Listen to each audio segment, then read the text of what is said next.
Welcome back to the 8th Annual Trophy Awards, and it's now time to take a look back at the easiest platinum trophies of 2020.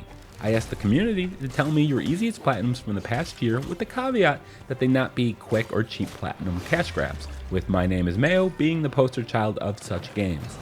Now with a list of about 25 games, I then knocked it down to 10 games by eliminating the games with a very low player count due to small sample size for data collection, and then reorder them based on actual platinum completion percentage.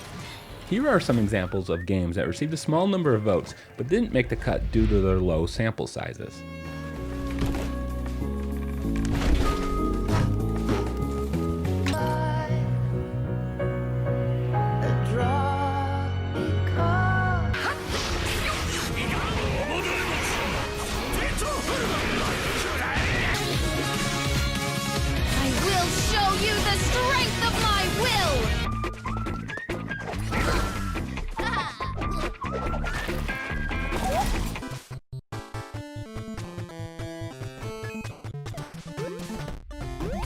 And there we go. Now the reason I didn't just sort this by a total number of votes is because the games that were getting the highest number of votes were statistically harder to platinum, as was the case with The Last of Us Part 2, which would have been placed just outside the top 10.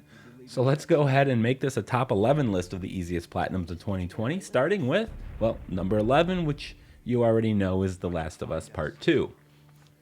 There's very little you need to know about platinuming this game. Just simply get as many upgrade parts as you can find and then locate all 286 collectibles. If you're following a collectible guide, maybe perhaps the one I made for you, well, you'll need to complete 1.5 playthroughs of the game on any difficulty. The partial playthrough is needed to finish upgrading everything. There are accessibility options in the game that make finding collectibles or resources much easier to find. One nice thing is that all collectibles carry over into New Game Plus and then also across all your different save files. Naughty Dog also did another solid by adding the Grounded mode as DLC post-launch, so thankfully that isn't required to platinum the game. Regardless if you loved or hated Part 2 more than the first, one thing for sure is that the platinum is much easier, with far less glitchy trophies. This platinum will require you to give up 2 fingers and about 35 hours of your time. Number 10 goes to Bugsnax.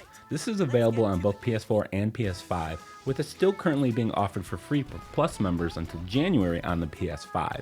Side note, if you plan on eventually getting a PS5, you can still add Bugsnax to your library today and download it for free later when you get the console. Now Bugsnax comes complete with a fun story and unique puzzles requiring you to catch snacks. In fact, you'll have to catch all the different species of Bugsnax, to which there are 100 of them. Thankfully, as you progress through the story, you will catch the majority of them, and you can always go back once you complete the game to get anything you missed. The game is enjoyable, and while it may be geared for kids, there are some darker moments, and there's a whole lot of charm. Here's some bonus trivia for you. This wasn't the game with the most bugs in it. In fact, that title goes to Cyberpunk 2077. Number 9 is Resident Evil 3.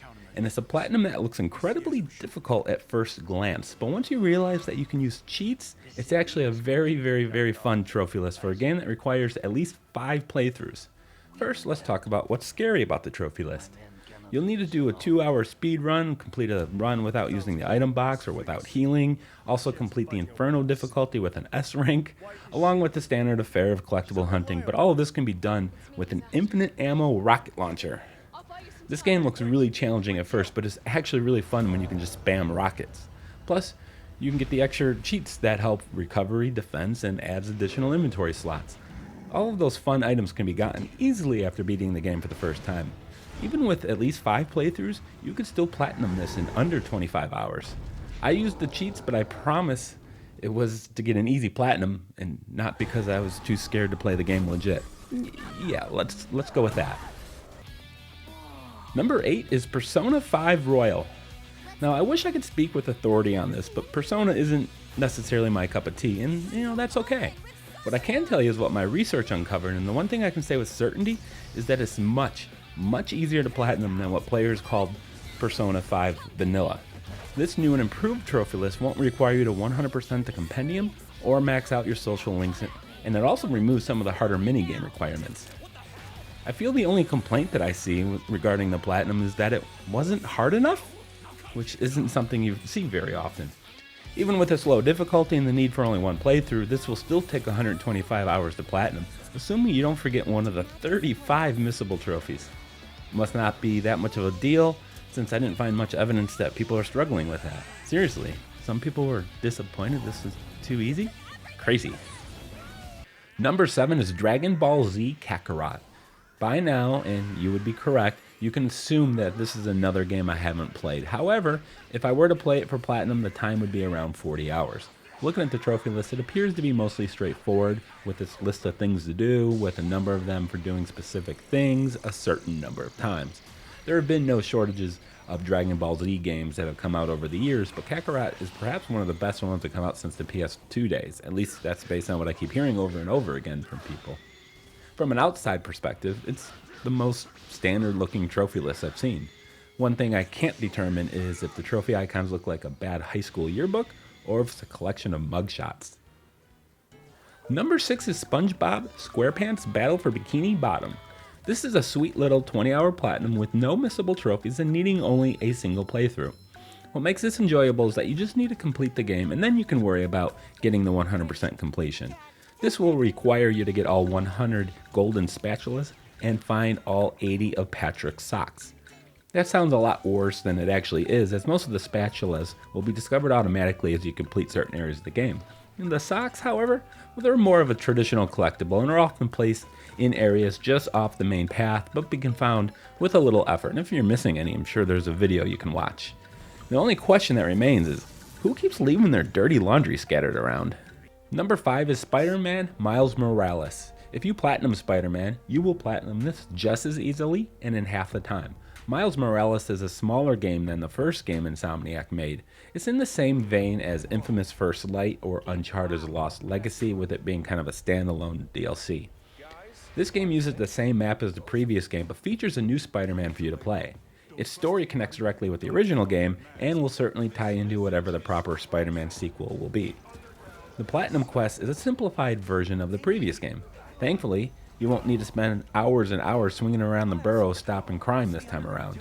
It's an extremely satisfying platinum that can be played on its easiest difficulty if you so choose. The one knock I'd have to give it is the New Game Plus requirement. Not because it's hard, in fact it'll be much easier than your first playthrough, but because you can't skip the cutscenes. I didn't include it on its own, but I also need to shout out Spider-Man Remastered, the disc you get with the PS5 Ultimate Edition. If you upload your PS4 save with 100% completion, you'll instantly pop the platinum on the PS5 version. Seriously, my timestamps on the Spider-Man Remastered shows I earned the platinum in 3 seconds. Number 4 is Ghost of Tsushima. I will give Trophy Hunters credit on this one, as over 50% of you have platinumed this. 50% of the Trophy Hunters who played this game have platinumed it. It's mind-blowing. It does make me wonder what the other 50% are thinking, because Ghost of Tsushima is not only one of the easiest platinums this year, it's one of the year's best games, my personal game of the year. It's a beautifully executed game with a solid trophy list, all wrapped up in a tight little 40-hour package. Ghost of Tsushima will require you to complete all areas of the game, but it does something that makes it much more enjoyable than, let's say, Assassin's Creed Valhalla, for example. The game is the perfect balance between the size and the amount of side stuff you can do. The way it presents them to you is in a way that doesn't feel overwhelming at any point, like the aforementioned Assassin's Creed. In each region, after you complete the game, all you need to do is defeat the strongholds, and everything is revealed in that region on the map. It's super convenient, and none of the extra stuff you have to do feels like a long, drawn-out chore. The main story and all the side stuff are perfectly balanced. It's worth repeating. This is a phenomenal game all around, but beware of photo mode. It's a trap. Once you enter photo mode, it's hard to leave. Number 3 is Maneater. Nothing excited me more when I saw a number of you guys vote for Maneater. Not only is it fairly easy, it's my most underrated game of the year. Sure, it may suffer from severe drop frames from time to time. It's not the most technically perfect game, but it's one of the craziest and most fun games I played all year. I was exceptionally pleased to learn that with the purchase of my PS4 copy earlier this year, I was getting the PS5 version for free and a second run at a second platinum. There are a ton of laughs to be had in this reality TV show inspired presentation where you will play the role as a shark. There are some trophy related bugs initially, but they have all since been patched. To platinum this, all you need to do is 100% each region. It's a smaller open world, so it won't take you more than 12 hours or so. The perfect length for this incredibly goofy title.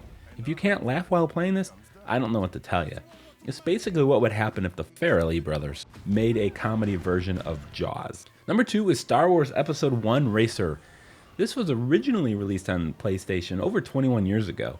This HD re-release isn't going to knock your socks off graphically, but the nostalgia runs deep for this one. As a racing game, this is actually a great time. As a Star Wars game, it's actually really good, especially considering you get updated controls, improving on the original. Despite all the trophies having the same icon, which is absolutely tragic to me, you know it's going to be a fun platinum when the Kessel Run trophy requires you to hit 1,000 miles per hour. Spoiler alert, it's not that difficult. I got the platinum during a live stream in about 4.5 hours, but you can beat that time. Finishing all the races in first seems like a difficult task until you realize it's not a problem at all. Interesting side note, this is one of these rare games where the trophy requirements were actually changed with a patch. But if you're still struggling with the game, you can turn on invincibility cheat. It's clear that George Lucas played no part in making this game since he was busy ruining the movie. It is now time to look at the easiest platinum trophy of the year, and it belongs to the only PS5 exclusive on the list. Naturally, I am talking about Astro's Playroom. There is something seriously charming about Astro's Playroom. There's something special about the trophy list as well. I thought Astro's Playroom was just going to be barely more than a tech demo. While it demonstrates the tech very well, Astro's Playroom deserves to be taken seriously as a game, not as a demo. The amount of PlayStation-themed nostalgia as it takes you down memory lane is perfectly executed. But let's talk about the trophy list. It's fantastic. There's your standard collectibles, most of which can be easily tracked down with minimal effort, but then there's a whole bunch of simple circus trophies, as I like to call them, which are miscellaneous and silly trophy requirements that only take a moment to complete. The hardest trophy in the game is for getting a speedrun time, a total time of 7 minutes or less. This trophy isn't difficult, but Astro's Playroom made the platinum so accessible that it took that speedrun trophy and made it part of separate DLC, which means it's not even required for the platinum.